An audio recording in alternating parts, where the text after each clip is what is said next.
Hello everyone. So तपाईँहरू सबैजनालाई आरामै फन्छ होला भन्ने आशा गर्छु। अनि अहिले चाहिँ म आएको थिएँ है डेलिभरीको लागि। बाइक यहाँ छ अनि ठाउँ यस्तो राम्रो लाग्यो भनौँ न। अब यसो मरुभूमि भए पनि हेर्नु पछाडि मेरो भ्यू लास्टै राम्रो लागिरहेको छ क्या। अनि म चाहिँ अब के गर्न गइरहेको छु भने अब यो पार्सल दिइसकेपछि एकदम अब बाटो राम्रो छ। अनि यो बाइक जुन अब डेलिभरीको बाइक छ कतिको स्पिड कुद्छ भन्ने एकदम ट्राई पनि गर्नेछु, कतिकोसम्म कुद्छ। सो भिडियो हेरिदिनु होला है त। म राम्रो भ्यू पनि देखाउने प्रयास गर्छु आजको यो मेरो भिडियोमा। अन्तिमसम्म हेरिदिनु होला है त। देख्न सक्नुहुन्छ एकदम सही भ्यू छ है गाइस। यस्तो ठाउँमा बस्छन् मान्छेहरू। अनि म जाने भनेको त्यही कालो बाटो हो। अनि यो चाहिँ म हो, अब रेडी अवस्थामा हो, जाने हो जाम्मै लाएर उकालोमा। अनि देखाउने छु है त कतिको स्पिडमा कुद्छ यो bike.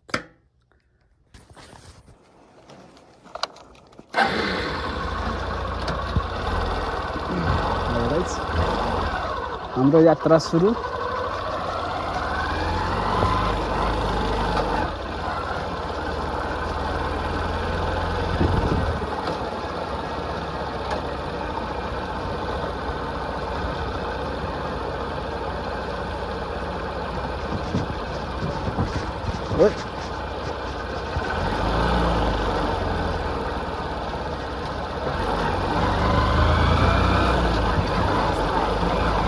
Oh my god, cute is the bathway, wow.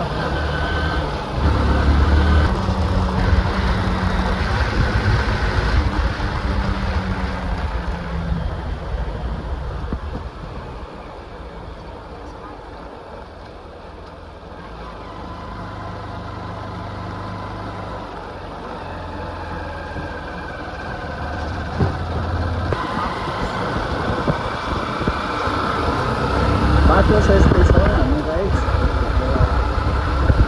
आउँदैछ स्पिड कुदाउने बेला नै आउँदैछ। हामी रेगुलर कस्टमर परेछ यो पनि। यहाँसम्म रहेछ क्या। अस्ति यही कस्टमरले लिन छ। अस्ति यहाँ परसम्म आएको थिएँ, एउटा हुन्छ त्यहाँसम्म लिन आइरहेको थिएँ। आज चाहिँ यहीँ पुरै लोकेसनले दियो क्या। अनि भित्र यसो हेरेको हल्का ठिकै रहेछ। बिजनेस रहेछ तिनीहरूको पनि केही। अब नेपालको जस्तो छैन, सबैले प्रायः बिजनेस गर्छन्, चाहे होइन जस्तो सुकै होस् क्या। खेतीपातीदेखि लिएर सबैको बिजनेस गर्छन् क्या।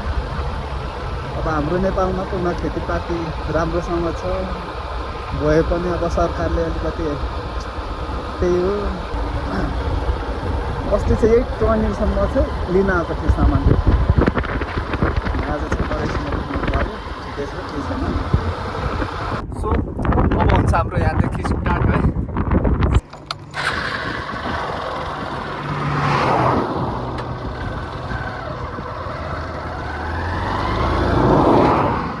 अब सुरु हुन्छ हाम्रो।